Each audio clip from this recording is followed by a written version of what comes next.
Ngandam chion hamo hong hi kul la ruk July ni som thum ni khat hong pang thar ngai ti ding in kanin som than ha mai mun thabar kasi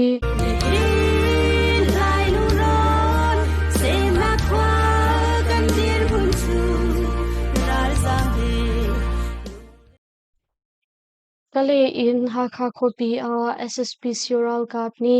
motor panga in thajang zani shong an chap than thantlang khopi a lan khau Sagayram Chan Kali Khopi in Chiram Haka Khopi a SSP Sural Kapni Moto Panga in Ralkap Thazang Zenhi Shong and Saptan Gong Tual Chung Mili Sidia Faka Chungtao Pakatni Nizan a Fitar in and Shim July Kularuka Khan Kali Khopi in SSP Sural Kap Thazang Zenhi Shong Chu Moto Ngani Panga in Haka Khopi a Ankal E Falam khopi a uktu SSP Sural kapul ni Falam hakakar a humhimnak an lakpiak na tia thai si Falam peng tol chung mi pakhat ni chun Falhay ni ngay thilpur moto ngan mi panga chunga hin SSP Sural kapul an khadi non I andi lakfon zanhi leng chu an salai ti kan zoom Falam an phakho in Falam hakalampi chu Falam uktu SSP Sural kapol ni khan humhimnak lakpiak na I tuangai in ha khan phanti in kan thai tia lungmali phosa achim hakha khopi chunga hin SSP Sural kapol an pamngai chang I kale khopi in hakha khopi a alu chapmi SSP Sural kap atam deuh chu pezul in thantlang khopi a anlan khaumen tia Chingsham tai phu chungtau pakhat ni achimve CDF kha chungtau pakhat zong ni SSP Sural kap ni thazang an chapmi na hi atlom big zanhi shong an sekau lai ti kan zumve ha kha thantlang karlong I a ummi SSP Sural kapol hi an di lakfon atlom big zathum tal chu an se changkau lai ti kan zum phone Atu zong hi thantlang khopi lei a pezul in alen khomi an si kan dir hun kan zautika hin zetik chan pau a kapni kar ka dau nak afa khomi asikau miza pi zong ni alam kip in kan bom chan ri kau ulo pezul in kan dir pi ri kau u tia lungmali phosa achimve SSP Sural kapni falam khopi anu kho than hu a Kali ha khalampi zong aningpi in an ukho than chang I chiram chaklai a du pau in an lu chok khau chang tia thai si ha kha khopi mirum pathum le SSP Sural boy cheu khat chu SSP Sural kapi an tlai ha chiram ha kha khopi a khosami khwanu khwapa ni an bau chan ngai mi nga hu thong kian hu thla bik Umang Mounty in Andi Lakfon Minung Pathum Le SSP Sural Kapa Ralboya Tuan Liao Mi Chiao Khachu SSP Sural Kapni Antlat Ma Kong Tual Chumi Chiao Khasin in Thai Si July Kula Ruknia Khan Atu Bantuk in Antlat Ma Hi Asi I Chu Chung A Haka Khopi Tual Chumi Panhi Chu July Kula Seri A Kale Khopi SSP Sural Kap Sakhan Pi A Ankwat Na I Adang pakhat tu chu angandam lo ruang a rungtlang I a ummi SSP Sural kap sakhan a pezul in an shran tia thai si hakha khopi tol chungmi pakhat ni chun alwan cha July kulali ni I falam peng sizamol khopong chegei a SSP Sural kap ni kholtlong minau pakhat a phone chung a CDF kha ral kap thuam in hana thlak mi pol an hu ruang I an tlai nu khan atu bantuk in an tlai na hi asi an rak tlai mi minau pakhat kha CDF kha ral ka phun asi I amani khan pakhat khat achim mi aum ruang a asi khaumin ti in kan zup nga in khongfiang chu kan hal khori lo an tlai mi minau pakhat kha SSP Sural kap ni fa ngai in an shem I akut khat lai zong an tan ti in kan thai tia lungmali phosa achim chupin a sizamol khopong chegei I SSP Sural kapni minau pakhat an tlai nu khan Haka khopi immigration lawa ka zung a rentuan mi chiao khasong SSP Sural kap ni chun an tlai na I chaklat nak an tua na dia tual chung mi chiao khasin in thai si falam in haka a ador mi minu zathum ding falam khopi a an kiau than chiaram falam khopi in haka khopi a ador mi na chung in minu zathum ding chu atu zar chunga khan falam khopi a an kiau than kong thai si haka khopi in falam khopi a akiau than mi pakhat ni chun haka khopi I ador mi na chung in falam khopi akiau than mi kan tam deuh chang haka khopi tangri mi hi chu tlompal long an si chang lai ni ka zoom Ron chiu tlang thuan I a mi khwa pol falam haka lampi I a mi tu chu an rakkiu ri lo tia the really voice a chim chuban tuk thiam in alwan chia July Kulasari zonga khan tiauti valai a ador mi minung pasha rong chu skat moto pakhat in falam khopi a an kiu than tia thai si chupin a falam peng chunga hin akir khawi lo mi khwapol zong an tam ngai ri cheu khat kwa chu SSP Sural kap ni an khang ronga khan nak ding in lo an ngei lo cha a asip khau tia falam tol chungmi ni an chim kale khopi YCW siang ngei tu pa ni hordu choi in siang hak chianu pol atoi tam na sagai ram chan kale khopi ta hansang Tezin lampong I a mi YCW private siang ngei tu pa ni hordu choi na kong he petlai in siang hak chianu pol zau chiangai in atoi tam na kong Against Sexual Violence ASV team ni an than mi le wal chung mi chiao khat ni an chim mi in thai si YCW siang in ngei tu pa ni chun nan lu a fa a chun pe a hau nan hnuk a khe sar na nga lau pe a hau tia a chon piak na pin a an takpum zong hordu choi na kong he pe lai in zau chiangai in amoi tam na chun siang hak chia cheu khat chu an thil lu ruah nak der thom ter du a zapi hmai a ningzak in ato na I a cheu chu mit hmai tha a pek na kong toita matong mi siang hak chia nu cheu khat ni kan sin a report an tua chuti I toita matong mi na chung in atam deuh chu ti phan nak an ngei ruang a kumtam pi chung an sining an chim ngam lo atu zong hi kong achim tu hi an kol chok ma na ti in thong pang thai si ruang a toita matong mi na chu lungra thai le thin phang in an na tia KSV team ni an lang ter hakchia le no pol chung a chan tha ilak riang mang in hordu choi na kong hi a pe tlai mi toitam nak an thil lung dar thom ter le chi phai ti ban tuk pol chu fak pi in kan dau kal I chuban tuk atong mi na he fekti in kan duty pen kau lai hi kong he pe tlai in te te kan khom so cho ma liao a si I chuban tuk atong mi adang zong ni kan sin a zalong te in nan ton mi kong nan chim kho nan him kho nak ding sa a pe zol in ton vaula kan ye zom kau lai tia Against Sexual Violence ASV team ni an than mi a chun an lang ter Ang zabu cho heng zong ni ASV team sin a report arak tua tu hi minung pasha leng an si chang hi bantuk thong pang kan thei tika kan lunga tha shim shim lo ngai chia ngai asiko kan sin a arak chimri lo mi le kan thei ri lo mi tampi anum ko ri YCW siangin ngai tu hi fak pi in dan tat nak pe ka si kho nak ha kan e zom cho ma kau tia ama pum pak Facebook chamhai a atar lang ve Palawa peng a rifle zot nak in thi nak tiang achuak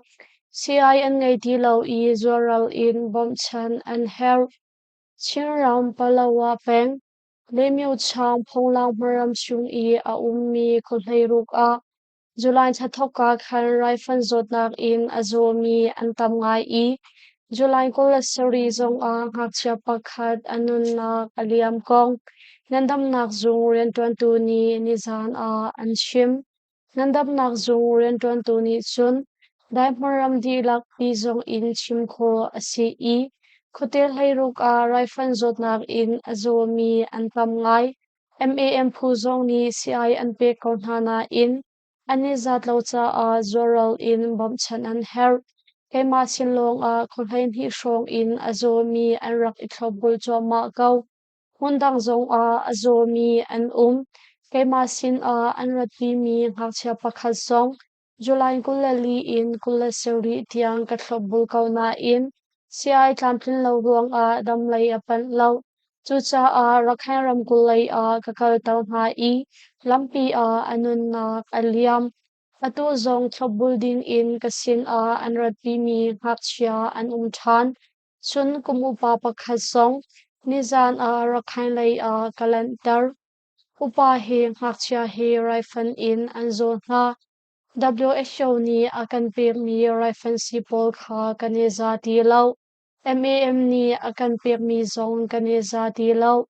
alwan chia me thlat thok khan avoi khatnak raifan zot nak atam I andam ngai chang hna kan ti liao a atu July thlat thok in avoi ni nak azomi an kau than CI kaneza lo ruang a akan bom chan khautu ding phu an umma chun rakan bom chan chiao shram u tia chingwol a achim atu I raifan zot nak akarna khwa pol chu lemyo chang phonglang ram hong khwa yan chang wa khwa wamma kain khwa tabi ping khwa au chang sa khwa pongdo khwa phain lei kha khwa tui khat khwa boito khwa laungdan khwa arsa khwa pingwa khwa tan chang wa khwa chang khanu khwa hoilang khwa le chongdoi khwa ti in adi lakfon kholhei ruka asi Malawa peng ULA ral ka pulpal in minung som thum ni SSPC ral kapsin a ane up Chinram Palawa peng le Rakhine Rampul I a ummi Rakhine ral ka ULA chungtal pakul le PDF ral ka parriat Bama People Liberation Army BPLA ral ka pantni paka papa khat moto khaltu pakhat ni in Andi lakfon minung som thum ni chu an sham nampol he SSPC ral kapsin a ane apkong SSPC ral kap ni nizan a an than atu I ubadi chung a araklut mi minung som thum ni hi Western Command Headquarter tang Rakhine Ram kul le Chiram Palawa peng a ummi an CE July kul lakwa khan Western Command Headquarter Ayawadi Hall a lunglom te in chawhanan si hnu a an chung khar hna sin a an ap than hna chu program a chun ram than bun chi atuan leo mi UA cho Brigadier General ang cho khai zongkip in tuamwa ngai tu hna le ubari chung a araklut mi minung som thum ni I an chung khar pol zong ane tal khove SSP Sural kapsin a arak ifon mi minung som thum ni hin MA1 zun ni MA2 zun khat BA63 zun ni type somret khat zun nga M22 zun khat LM16 se mai thal zun khat le AK47 zun khati in mai thal zun hai thumpin a kuche bom par ruk kwan fang zali som nga ruk le kwan bom pakul zong ani kan chi tia SSP Sural kap ni chun an lak der Kali tamu lampi chung bau kan zong hun khwa zong SSP Sural kap ni an la kho gong an than Sagai ram chan kali tamu lampi chung dau thlan nak shrampai phutma ni an mi bau kan zong hun khwa zong July kulak wa zan lei sang a an la kho than kong sham in no nge nak la tu SSP Sural kap ni an than SSP Sural kap ni kali tamu lampi anu kho than nak ding cha a alwan chia July ni seri ni thokhan Tamu le kali khupi in ralam panhi in ka daw nak ang kalpi I chunglai ka daw nak song betak te in antua chiruang a daw thlan nak shramtai phunha ni anum hak mi kuchieu khat nuan pil tak choma dia thai si India memoram ri cholet nak lampi chung I a ummi kampat khupi kanan khwale apong kam huram velte chu NUG chawza ral ka ple do thlannak shrem tlai tang thi phutna ni aliam chia thonghi kulla thumkum November ni seria khan arak la kho na in kongni leng arau nu a SSP Siral kap ni hunma tam deuh chu an la kho than tia thai si SSP Siral kap ni ral kap tha zang tampi an man ruang le chunglei ka dau nak song fak ngai in an tua chi peng ruang a kali tamu lampi chung khampat khopi chu jun ni kul kanan khwa chu jun ni som thum kama chi ching khwa le kama chi kol khwa chu July kul lakhat thezing kho thar le khol hun chu July kul la sari le bo kan zong hun khwa chu July kul la kwati in dau thlan nak sham tai phutna ni nuan pil tak choma dia thai si kali tamu lampi chunga hin SSP Siral ka thazang tampi ni pezul in ral lam an sial I chunglei ka dau nak song an tua chi peng ruang a kusoma in tua chungmi thong tampi chu kali khopi le India ram lei a an zam ha I thlan hi chung song ane dor chang na kong kan thai SSP Siral kapni Malaysia Rohingya ralzam thonga avoi khatnak chawhlan ding in hatlak nak angai kong Malaysia ni achim Myanmar State Security and Peace Commission SSP Siral kapni Malaysia a adormi Rohingya ralzam thonga chu avoi khatnak a chawhlan ding in hatlak nak angai kong Malaysia ramdang leibunchi Anwar Ibrahim ni achim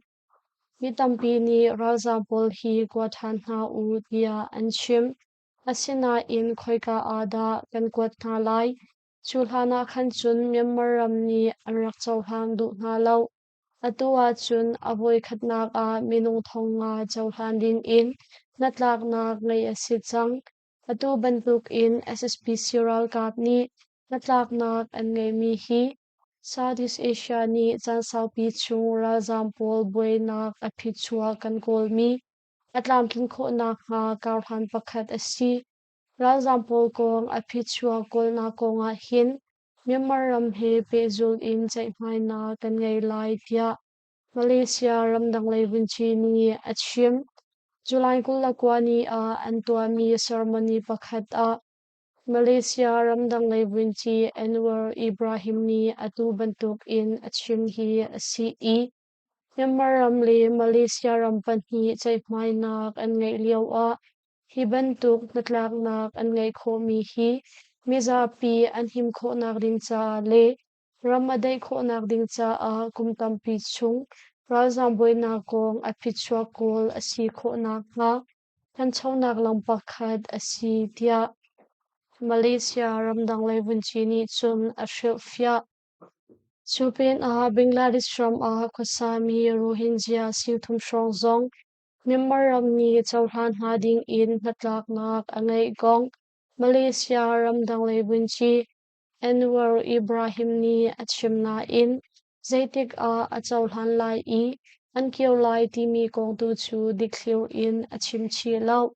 Malaysia ramdang leibunchi Anwar Ibrahim ni Rohingya razampol kong achim hlan July kulasari zana khan Kuala Lumpur khopi I a ummi United Nations High Commissioner for Refugee UNHCR zongmai a umhun khwar in dulau nak alang tarmi Myanmar ram Rohingya minung zakhat leng chu Malaysia palik ni moto in anlak na I Kuala Lumpur Singlango le Penang I a ummi chantor lak razam khempol a anchia chungna tia thai si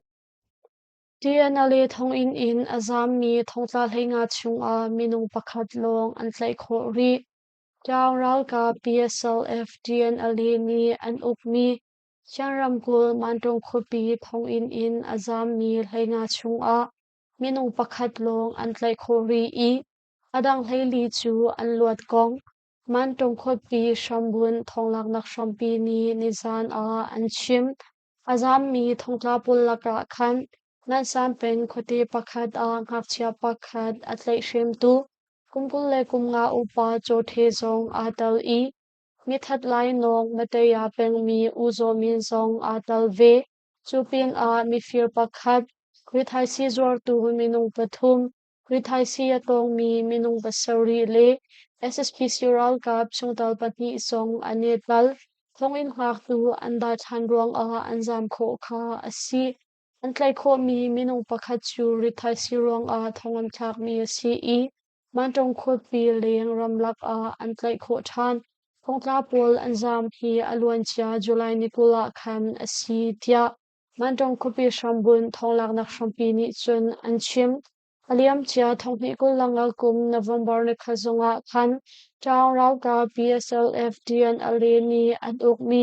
ko khan kho pi a adu bantuk hin thongin an rakbau I ngak chia thlai them rong a thongan thak mi tal in thongtla palkul an rakzam I an luat pia thai si